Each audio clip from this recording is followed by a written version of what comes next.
ना बिजली ना ही पक्की रोड थी, ऐसी जगह थी वो। तो हेलो एवरीवन, कैसे हो? आई होप कि आप लोग अच्छे हैं। तो मैं आपको सुनाती हूँ अपनी कहानी। मेरी ज़िंदगी बहुत ही मज़ेदार है, बहुत ही ज़्यादा। आप लोग को समझ में नहीं आएगा कि हंसे या रोए, मतलब क्या कहें, ऐसी ज़िंदगी। तो मैं सोचा क्यों ना आप लोग के साथ शेयर करूँ। मैं अपनी ज़िंदगी पे डायरी भी लिखती हूँ, तो मुझे शेयर करना बातें अच्छा, मुझे लग रहा है कि मुझे अच्छा लगेगा। तो बात है 1992 का, जब मैं जन्म ली। ऐसे गांव में ना ही बिजली ना ही रोड, पक्की रोड, और ऐसे घर में ज़मीन तो थे पर फिर भी गरीब थे, क्योंकि खाने पर फसल नहीं होता था ना, और फैमिली बड़ी थे। तो उसके बाद जब मैं जन्मी तो मेरे घर में कोई खुश नहीं था। पता है क्यों? क्योंकि मैं लड़की थी और पहले से मेरी एक बड़ी बहन थी और फिर मैं, इसलिए मम्मी को सब ताने मारते थे कि फिर से लड़की पैदा कर ली। तो कहते हैं ना कि भगवान जो भी करता है सही करते हैं, तो वही होता है और वही हुआ भी।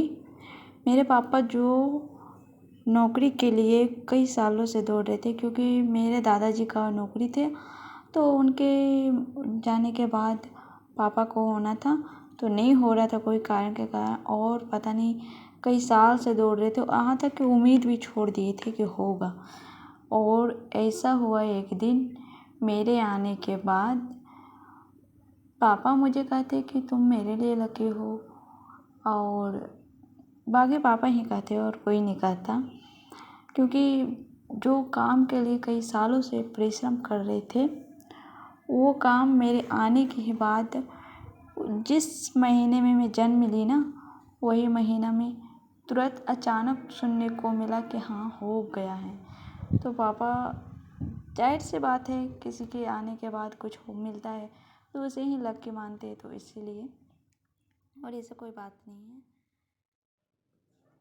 और मेरे जन्म के बाद ना ही मेरा कोई छठी मनाया, क्योंकि हम 2 लड़की हो गए थे ना, मम्मी का 2 लड़की, इसलिए घर में ताने भी मार रहे थे कि 2 लड़की पैदा कर ली। तो माहौल कुछ अजीब सा था पहले का।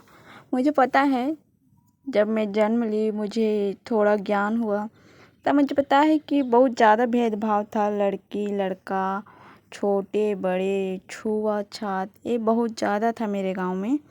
अब देखने को मिलता है कि ऐसा नहीं है, तो अच्छा लगता है। माहौल बदल रही है और वातावरण भी बदल रहा है, सबका सोच बदल रहा है, सबसे बड़ी बात तो अच्छा लग रहा है। और मेरी ज़िंदगी इतनी मज़ेदार है, मैं बता नहीं सकती, इतनी उथल पुथल हुई है। तो कहते ना कि मैं अपनी कहानी जब मैं आप लोग को सुनाने लगूँ तो पता नहीं कितनी सालें बीत जाएगी, एक एक छोटी छोटी मोमेंट और इतने उतार चढ़ाव। जब मैं 10-12 साल की थी तो पापा का जॉब लग गया। उसके बाद मैं पापा के साथ धनबाद में रहती थी। तो उसके बाद फिर मैं दादी के साथ रहने लगी। फिर वहीं पे सरकारी स्कूल में मैं एडमिशन करवाई और वहीं से मैं पढ़ रही थी।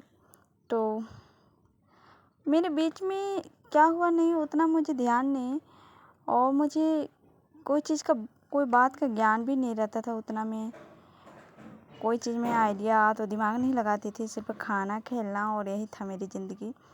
और सबका जाहिर सी यही रहती है। लेकिन जब से मैं 9th में गई उसके बाद ही मेरी ज़िंदगी चेंज हुआ पूरा तरह से। एक सीधी सादी सी लड़की ऐसे गांव में जहाँ कोई चीज़ का पता ना हो, मतलब बहुत बिछड़ा हुआ कह सकते हैं आप। तो आई होप कि आप लोग को कहानी अच्छी लगी रही होगी मेरी ज़िंदगी। तो मिलती हूँ अगले वीडियो में, तब तक के लिए बाय बाय।